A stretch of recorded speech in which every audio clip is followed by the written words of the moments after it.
The recently concluded Umno AGM showed the friction within the party, as well as the fluidity of the cooperation between political parties.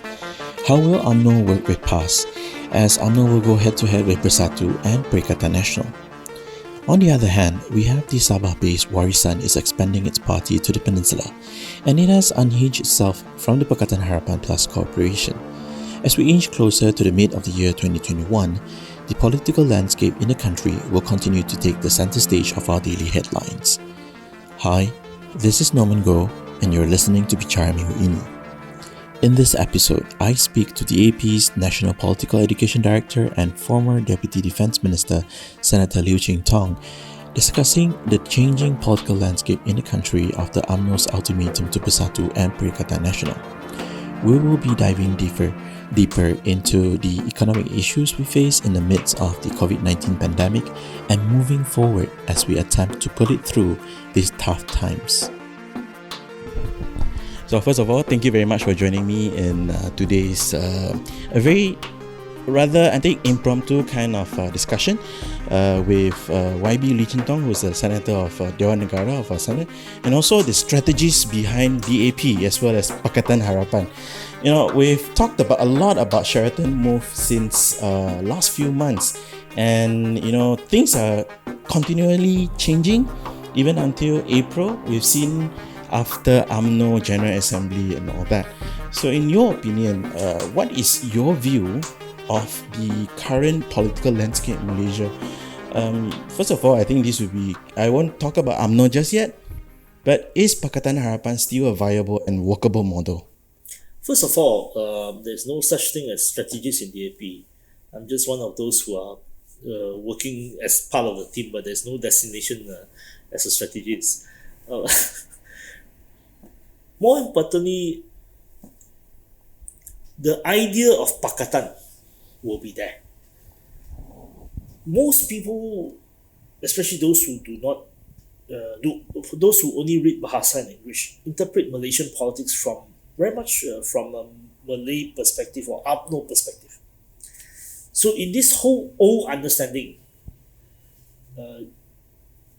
you have to go to the far right in order to win the election. That is the whole. That would be more like a populist approach, right? Going to the far right, you know, you swing wherever the conservatives actually looked at. Yeah. But actually, if you want to understand this nation, just like many other nations, they are conservative voters. They are also progressive voters. So for 3 consecutive elections in 2008, 2013, and 2018, our side of politics won 55 parliamentary seats out of 165 in Peninsula for 3 consecutive elections. So these 55 seats have been won since 2008. There were another 10 seats which we have won since 2013, 2018. So out of these 165 seats, I would say our politics, our side of politics, will have somehow a base of about 65 to 70 seats, where if there's no structural change to the discourse, we will probably hold on to that number of seats as a base. Now, in 2018, we won another 30 seats to reach 98 in the Peninsula. Pakatan won 98 seats in Peninsula, plus the seats we won in Sabah, Sarawak. Eventually we formed government with about 120 seats on the night. So the challenge now is who can win 100 seats in Peninsula. That coalition will form government. So do you see, is looking at how things are moving, as you mentioned, how things have how Pakatan Rakyat to Pakatan Harapan has formed the base until now. We know that we don't know when the election will be called. Looking at it, right, is PH prepared to face the elections? I would say that at this moment, Perikatan is not prepared to face election. Barisan Nasional is not prepared to face election. I would say Pakatan will need time to consolidate, to strengthen itself in order to face the general election. So does it mean, reminds me of when PAS quit Pakatan Rakyat and then formed Pakatan Harapan. That was in 2016. So you have about 2015. So you have about 3 years to actually build that. PAS, what they call Muktama, happened on 6th of June 2015. And that resulted in the departure of the Progressive, because the Progressive will wipe out during the Muktama. And Amanah was formed on the 16th of September 2015. Subsequently, Pakatan Harapan was formed on 22nd of September 2015. So from June 2015 up until the day we announced Dr. Mahathir as the Prime Minister candidate, Dato Sri Anwar as the 8th Prime Minister candidate, and Dato Sri Wan Azizah as the Deputy Prime Minister candidate, on 8th of January 2018. That whole period of time, we're talking about 2.5 years. That 2.5 years were really difficult time, difficult realignment. I think we are in that sort of vacuum and complex realignment. It's the same thing now, right? Do you see same to a certain extent, but also a lot more complex. A lot more complex, but with some new elements. What is new? There's no more fear in Malaysian politics. There's no more dominance. There's no more dominance, there's no more fear. I was talking to friends in the armed forces, friends in, among the police. Now, in the last election, up to about 30% members of the armed forces and the police voted for Pakatan. But many of them were in fear after voting. They were not sure whether there would be riots. They were not sure whether their votes will be checked. They were not, or they were not sure whether their inclination would be a problem for them. This is only the armed forces, right? Armed forces, police, civil servant. Civil service. On that day, on that day, and it was very difficult for them to make the decision to vote for the opposition, and for many other Malaysians, particularly Malays, it was very difficult decision to make to eventually vote for Pakatan. It took courage for many to vote for Pakatan in the 2018 election. How do they view Pakatan now, 2 years after? Let's not go into question of how they view Pakatan, but more importantly, there's no more fear of the change of changing government. There's no more fear about election. So it becomes a normalized view towards changing a government and voting for something different. Yeah, and I think that is very important. That is a very important element in politics. The fear tactic no longer works. That will have huge consequences, particularly on the incumbent. That means it takes away a huge factor of incumbency, which allowed Barisan Nasional to rule for so long. See, the whole long history of Barisan Nasional rule, part of which was actually fear. The fear of riots, the fear of chaos, the fear of change of government, the fear of unknown. But that is gone because people say, well, not only we have one change of government, we have twice changed government. Of which, right, this also puts into the factor where, although Perikatan Nasional may think they are actually at the helm of power, at the incumbency of power, the votes coming from the civil service or the armed forces may actually vote against them. Yes. So it's more like I think what you have proposed, the Great Reset for everyone's game. Where their votes would go, or whether they feel compelled to vote, or they are disappointed with everyone and they are not prepared to vote, those are factors which we do not know now, because that also very much depends on what is on the offer, what the parties could offer Malaysians, and what do they think about politicians and what sort of circumstances. So let's leave that questions later. But taking away the fear factor has huge consequences on Malaysian politics. As you pointed out, the next factor is dominance. Had we not defeated Najib and Rosmah, today the Prime Minister will still be Najib, the Prime Minister's wife will still be Rosmah. But Today, I would say that everyone realizes that UMNO is split. UMNO is split, Najib is in court, and UMNO is split at least 3 ways, if not more. There is no more dominant party. The days of, and surprisingly, the Prime Minister is now telling UMNO there's no more dominant party.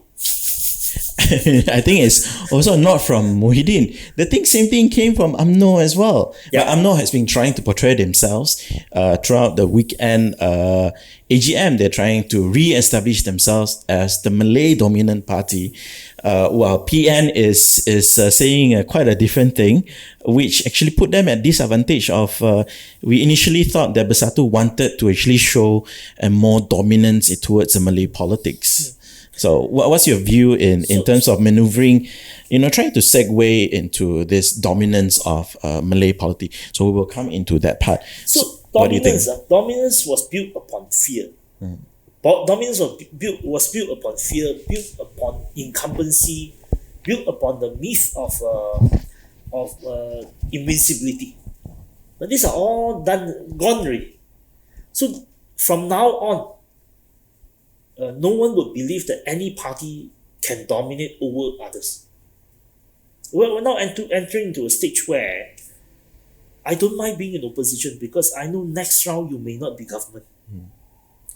We have come to a stage where I think the more positive way of harnessing new energy in this new situation is to recognize that today you are government, tomorrow I might be government. And therefore, we should treat each other fairly and treat each other equitably so that when it is your turn to be opposition, you do not have to launch a coup to come back in power. You can wait while in opposition, improve yourself, provide new leadership, and believe that there will be fair and free election so that you could be re-elected. I think it's time to have a new set of rules of engagement, new sets of rules so that everyone understood that there's not going to be any dominant party. There's not going to be any one party state. And let's build some new rules of engagement so that everyone deem it as fair. So when you talk about new rules of cooperation or even how you deal with certain issues rather than viewing lawmakers based on certain parties, so it will be more of policy and issue-based type of approach rather than if you're DAP, I don't want to work with you, or you're PAS, I don't want to work with you. So that's sort of old set of mentality, that sort of values that we had. So when we move into the bipartisan, I'm talking about systemic issues. Today, you are in government, you're running government. But actually, everyone around the ministers today know that their minister may not be there forever. Correct. And that is actually good for a nation because then you will be more ready to be transparent. You'll be more ready not to commit crime. But of course, there can be also situation where there will be impasse, there will be deadlock, where no one wants to do anything. People just mark time. I mean, these are positive and negative consequences of the end of dominance, the end of one party state. The point is we should harness it positively. We should say that systemically we treat the opposition equitably. We treat the opposition as if it may come into power in future. And we also use parliamentary system or the parliamentary structure to provide rooms for opposition so that one day the current incumbent, when it ends up as the opposition, it also has equal access to information and resources. So what we are saying right now also is that, do you see this being exemplified by some of the actions by the political parties right now? Are they moving towards that sort of direction? I think the whole trouble between Bersatu and UMNO is because Tan Sri Muhyiddin and to a certain extent Hamzah Zainuddin and Asmin Ali were hoping to dominate and lord over UMNO. They were not prepared to treat UMNO fairly. within their own coalition, Yeah. within their coup coalition or whatever it is, they refused to treat them fairly, and it was not built on trust. It was not built upon any agreement. It was more of a convenience. It was after all. convenience, but there was no trust building after the coup. There was no trust building after Sheraton. And in fact, there was actually no trust between Muhyiddin and Azmin. Otherwise, Azmin would be the finance minister. Had Muhyiddin trusted Azmin, and had there been some trust building between them, Azmin would have been finance minister. Even being announced as deputy prime minister by now. Yeah, and Azmin is actually demoted from being the economic minister to what Daryl Gleiking used to hold. It's a less superior position compared to the position he had in the Pakatan government. So trust eventually is important. But in these sort of circumstances where trust is difficult to build, you need to build system. You need to build systemic checks and balance. You need to build a system where both sides somehow agree to a certain ground rules, certain rules of engagement, even within your own coalition. Within your own coalition and also with the opposition, if we can lay down some ground rules, then it will facilitate trust building. A government without trust among itself would not last long. What would you propose, right, this systemic change among the political landscape, and eventually this sort of systemic change will actually be in place also for the government system. That has to be in place as well. But what would you propose in this in order to catalyze this sort of change in terms of systemic problems? I think first of all, we will have to accept, after acknowledging that there's no more dominance, there's no more one party state, we will have to come to accept that there's not going to be presidential prime ministership. There's not going to be presidential premier. So in a party, doesn't matter whether you are president, the best person from the party will be the prime minister candidate. No, I probably want to rephrase it. Why I call it presidential premier. The way we structure our prime ministership, we are almost structuring the prime minister as someone who is more powerful within the system compared to even the US president to his own system. The prime minister runs everything in this country. Yep. Power is vested in the prime minister, as if the prime minister is treated like a more king. powerful than anyone else in the system. But in many other countries, if you actually look at even the United Kingdom's system, UK system, or you look at some European country, what is the role of the prime minister?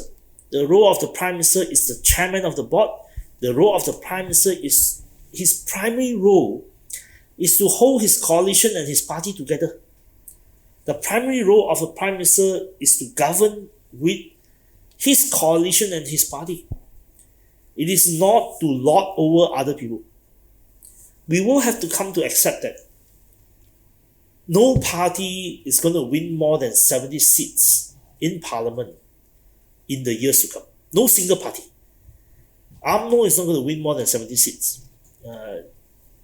None of the parties are going to win more than 70 seats as a single party.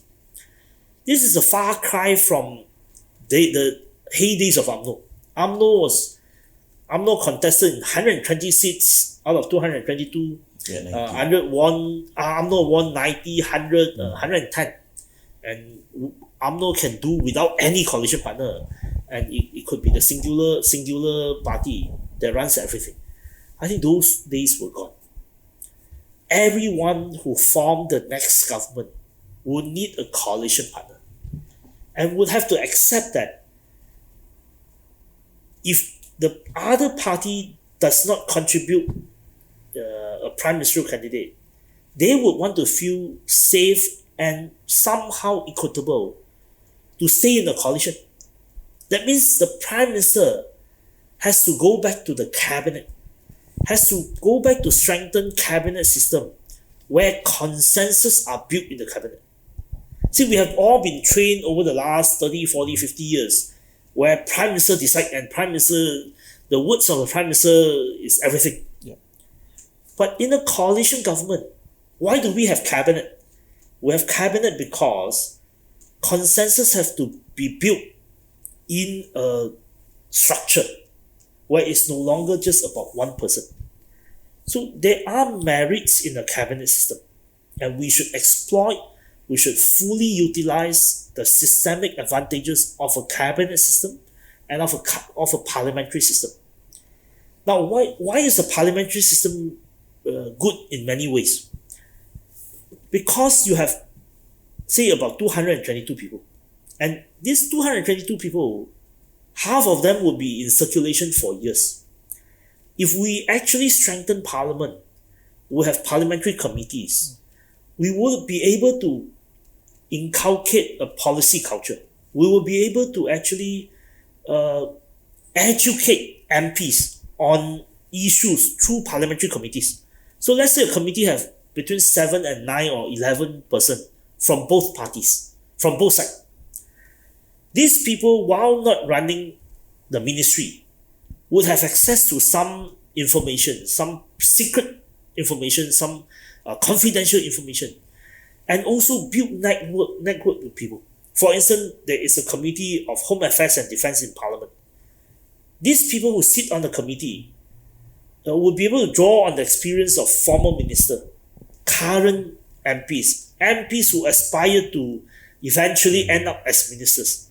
And they will be able to spend time with the police officer, with the generals, with the soldiers. And if the civil service as well as the armed forces and the police also respond to the changes, and I have been telling the generals, I say, at some point you need to invite some MPs, a selected few, maybe a selected dozen, to bring them on board ship, to bring them to see the air base, to bring them to see the naval base, so that they are familiar with defense, and you have a long-term pool of talent, and among whom will be minister one day in Ministry of Defense. So that sort of cultural change, in order to build a more long-lasting parliamentary democracy, will have to happen in order for us to move forward. There's a lot to digest from there, but I think, seeing from your experience as a Deputy Defence Minister, I think I can see a lot of reflection of your personal experience in there. And I agree with you, it's in a way that when we strengthen the parliamentary system itself, we also prepare and also identify the right talents to be future in terms of portfolio, and at the same time, strengthening the parliamentary functions of check and balance to the executives. So I would like to move. You see, I just want to add one more point. You see, very often we think that the executive means the minister. Yeah. But actually, if you go to Westminster, or you go to, say, the Australian Parliament, or let's say the United States system, but United States is on a very different structure. Who do the Senate or the Australian Senate questions in Senate Estimate? Senate Estimate is a committee that deals with budget. They question civil servant. Top civil servant comes to present the budget of their ministry and also answer questions from senators. Likewise, the Public Accounts Committee in United Kingdom, in UK, they question top civil servants. What does that mean? That actually means that the executive is not just about the ministers. The executive is also more than just the ministers. Now, we have a structure where we go to Parliament, we answer questions. Now Parliament doesn't even sit. But we go to answer questions, pre-prepared questions, sent much earlier, and we answer questions on behalf of the civil service. But we have actually not allowed for parliamentarians to actually engage civil servant in a deeper way. I think we will have to move beyond just the so-called ministerial bench. It's not just the ministers. And it helps the ministers. Because if MPs understand the ministry well, and MPs can question civil servant in parliamentary committees, it helps the ministers, because that builds deeper knowledge of everyone, and it also builds a sense of responsibility among the civil servant that they are also accountable to Parliament, And not just the ministers. It also builds the trust as well, because there's also a distrust between the two. I think moving forward, this will be a very interesting, if this is being in place, say in the coming election or not, right? This will be a very interesting development that we will be able to see, even to compare ourselves with other countries, like even in Australia and all that. Zooming into the three parties earlier on, when we touched on dominance of the three parties, the three Malay parties, it's very interesting to see how one of the discussions I had with my lecturer recently is focusing on the intra-ethnic type of a competition between these three parties. And also that I think a lot of people who don't really follow Malaysian politics, that these three parties actually came from the same source, UMNO itself.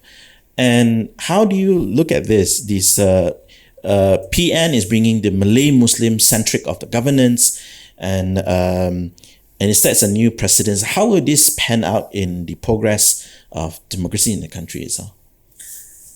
Well, Sheraton move, of course, forced DAP and Amanah and PKR out of the government, and created a Malay government. Within a year, 15 months, the idea of Malay supremacy and the merits of a Malay government, Malay-only government, is probably now discredited. You ask the Malays on the streets, they no longer they can't blame DAP. No one could blame DAP for all the mishap that happened under Perikatan. But what they see is that the idea of a Malay government is no longer working. And much as many people who held on to the idea that Malay should help Malays, a Malay government, Malay-only government will be much better than a mixed government, I think that idea is now discredited. Because interestingly, because what we are seeing earlier, just a month ago, even Bank Negara reported household debt jumps to the highest at 93.3%, the highest ever in Malaysia. Moving forward, right, how will PH address these sort of issues? Because top in the list is still unemployment and the economy itself. I think the economy will need some serious rethinking. We have been living with the same economic assumptions for many, many years. When you mean assumptions here, what are the assumptions? We are making several assumptions in our economy. We are assuming that we need to export, and therefore we need to increase the volume of increase the volume, but at the same time we need to pay people less, because therefore otherwise we could not compete. We're still competing to be cheaper. Cheap labor. Yeah, we're still competing to be cheaper. And the end result is we keep importing cheap labor in order to make it a cheaper destination or ever cheaper destination for FDI. And because we import cheap labor, the direct consequence is wages are being pared out, suppressed. But suppressing wages actually doesn't necessarily contribute to better export. Yeah, suppressing wages eventually means more Malaysians are being exported to work elsewhere. Yes. So we have 500,000 Malaysians who work in Singapore as cheap labor. Of course, they are paid 2,000 Sing dollar or around 1,500, 2,000 Sing dollar as cheap labor in Singapore. Malaysians are being bus drivers in Singapore. Malaysians are garbage collectors. Malaysian graduates are garbage collectors in Singapore. Even in South Korea. In South Korea, picking fruits in Australia, as illegal migrant workers in Australia. So this cannot go on forever, because otherwise, at some point, we'll become a country that's solely dependent on remittances. We do not want to be a country that depends on remittances. We want to be a country that can actually produce value-added products to export, and we don't export cheap labor. I mean, we don't export products produced by cheap labor.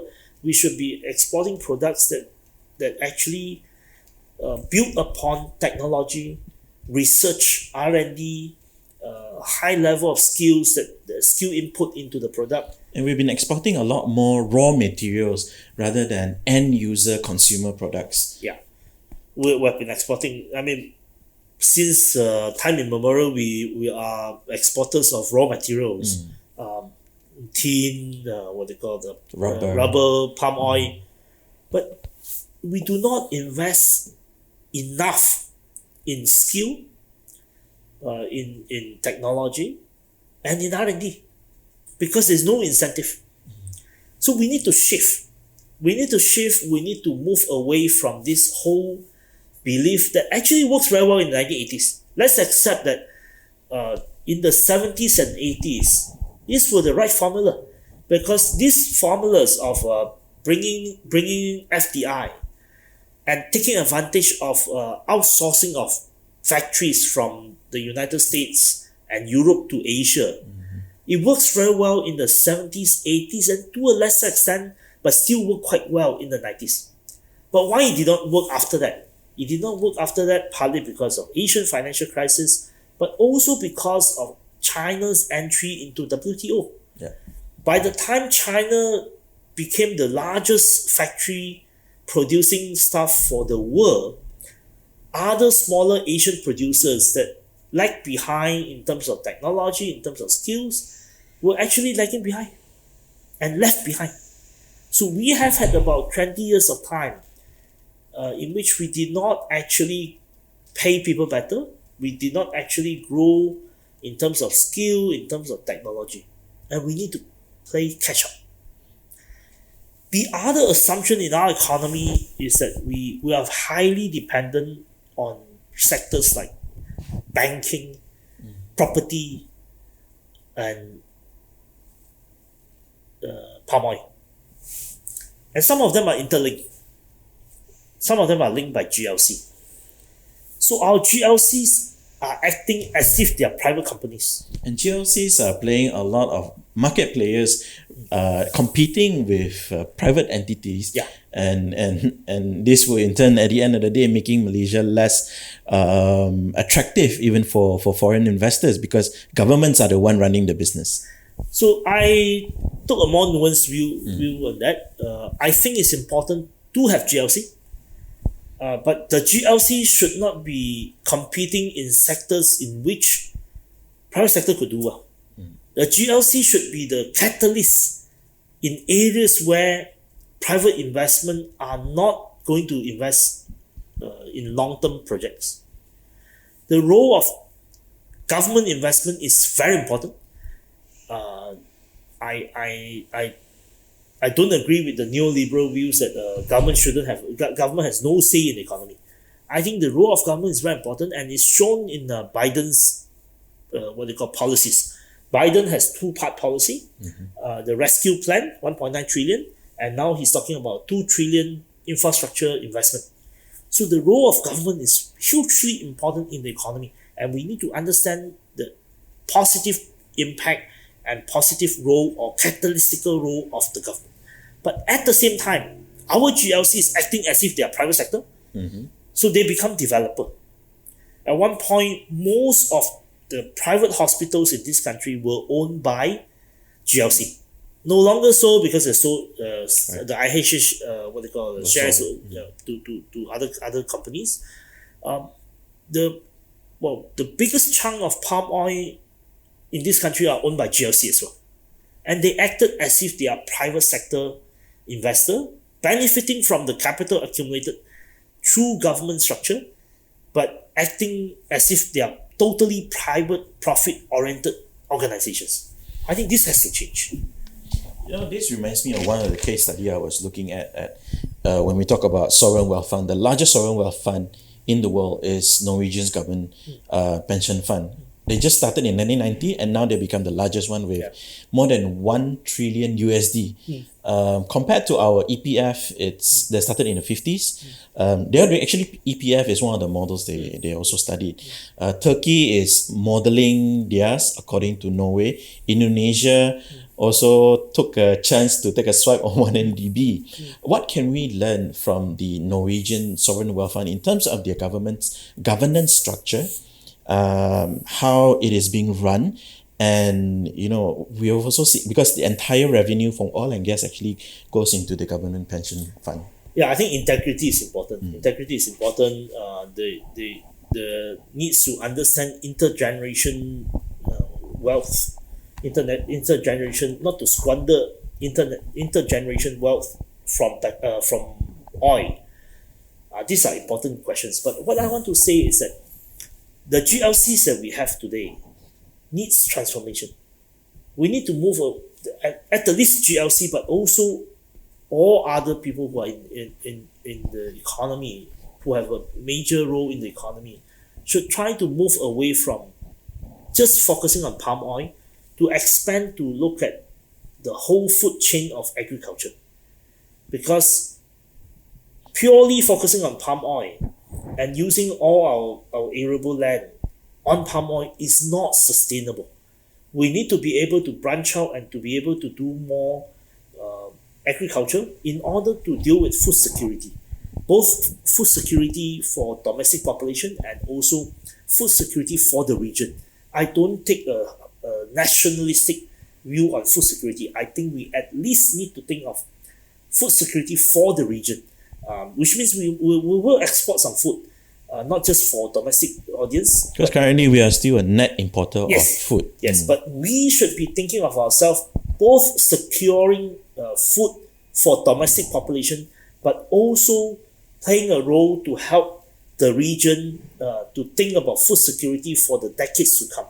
Because in order to avoid war, in order to avoid disaster, in order to avoid famine, it is very important that those who has the right right side of land, weather, and should think about food security, and we are well positioned to do that.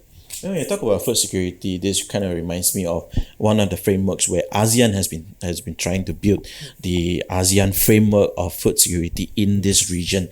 How is it so far? Yeah, it doesn't go very far. It doesn't means go it's very still far. a talk shop. I mean, much of it. Malaysia has a catalytic role to play, and we should play that. And I want to come back to the question of GLC because we are now in a very different era. The GLC was formed, the idea of GLC in Malaysia was actually formalized in the 90s by moving from state enterprises to this concept of GLC, which is actually very Singaporean. But anyway, the point is, even Davos is no longer just talking about shareholder values. Okay, we used to talk about shareholder values. So a private company now is deemed not just as an organization that is only to make private profit. So there was a period of time from about 70s, you have this idea that the only role that a private corporation should do is to accumulate profit. But today we are talking about stakeholder economy. We are talking about the importance of a corporation's understanding and not harming climate and environment. We're talking about corporations treating its workers well and treating its workers equitably. We're talking about corporations taking their customer very seriously. This is also part of what we call as the Sustainable Development Goals, Yeah. which I think, what you have pointed rightly as well has been, practiced by the Norway's Sovereign Wealth Fund, is that one of the key things is ethical values in investments. They play a role in where they invest, the impact they make, not just in the region, whether this is in line with the values that they hold back in their own country. Yeah, and people are talking about ESG, environment, societal impact, and governance. These are emerging themes where it concerns everyone. My point is this: if a private corporation in 2021 It's required to think about ESG. It's required to think about stakeholder values, not just shareholder values. Our GLCs will need a paradigm shift. Because if a private company has to think about all this, a public company will have to think about all this. Yeah. Because GLCs are essentially public companies. And I come back to a deeper question. What are the roles of GLCs and GLICs, the investment corporations? Now, EPF has a policy that they are investing 30% of their funds overseas because of higher returns. I used to have this conversation with people. I had this conversation with Zafro and Guan Ning when Guan Ning was finance minister. My view is, it is correct for EPF to seek higher returns because EPF has an obligation to pay dividends. But as the finance minister or as the government, is it wrong to see EPF sending money overseas? As the government, we must create the overall investment environment to tap into these capitals for uses domestically so that we can build our own technology, we can build our industry, we can build our output. The challenge now is most of the GLCs are very interested in property. But property is not going to get you anywhere. Our property has busted. Yeah, and this idea that we continue to build and explore our cities, bringing our cities to 50 kilometers away and treat it as part of Kuala Lumpur, that doesn't work anymore. We must think of bringing people back to the inner cities. We should bring people back to the inner cities so that we can repopulate inner cities. Not everyone needs to own a house. Maybe some of them can rent and rent decently. So some of the buildings in Kuala Lumpur, some of the buildings in different town centre in different part of the nation should be refurbished for younger people to rent at a decent rate so that they don't need to own a car. They can walk to work. They can rebuild inner city community. More like a self-sustainable ecosystem, even within a city where it provides food, a farm in the city itself. So that because you don't need to have so many, wasting of lands and things like that. So this is part of the, I think we have seen this a lot in some of the European countries are moving towards this sort of direction in terms of building a city. But here, I think we're still facing that glut of problems also. We fail to even protect some of the heritage buildings. So we need a paradigm shift. We need a paradigm shift. We need to see things differently. If we continue with the same assumptions, as someone say, it's insanity. You keep doing the same thing, hoping for a different outcome in a different time. It's insane. And I think we are in that period of insanity that we need to move away from. It also feels like the ego of people who are unable to change that they think doing what they think the right way was done before, it cannot be applied to the current situation. Yeah. Any final words that you want to say regards to how we move forward after this as a country? We face a triple crisis. We face a political crisis that everyone is so well versed now. It is three kingdoms in the form of three governments fighting each other. You have the former government of Pakatan, you have the former government of Bersatu Nasional, you have the current government of Perikatan. Romance of three kingdoms. You have a second level competition within the ruling coalition. You have PAS, Bersatu and Umno is a triangle. And you also, within Umno, there's another triangle. You have the Najib Zahid faction. You have the Mat Hassan faction with the state leadership of Johor and Perak. You also have the Muhyiddin's Umno. You have Hishamuddin Hussein and Anwar Musa, who are actually more loyal to Muhyiddin than to their own party. So even Umno is split three ways. So we are in a complex three kingdom at multiple levels. In terms of economy, we need new ideas. We need new ways of dealing with our economy. Even we have started the approach of multidimensional poverty index. I think announced last year. And in terms of health crisis, and also in terms of security, we need a new mindset. COVID teaches us that you need to ensure that the weakest are taken care of in order to ensure that it doesn't infect everyone else in the society. I've been working on prison overcrowding. I've been trying to advocate that the idea that a kinder state is actually self-interest for everyone. We need a kinder state in order to do things differently. We can't be wielding the stick and thinking that you whip everyone, you beat up everyone, you will have a safer society. You need better way of articulating what security is all about. And this is basically what COVID teaches us. And COVID has also taught us to be more empathetic, even particularly towards how, it also unraveled the ugly side of Malaysians towards migrant workers and undocumented refugees. Yeah. Sure. All right. So that's it for today. Thank you so much, Marby. Thank you, Norman. It's been a great conversation with you. Listen to the full podcast of Bicara Minggu Ini on Spotify, Anchor, and Google Podcasts. Follow me on Twitter at I'mNonGo for the latest updates on current affairs and stories.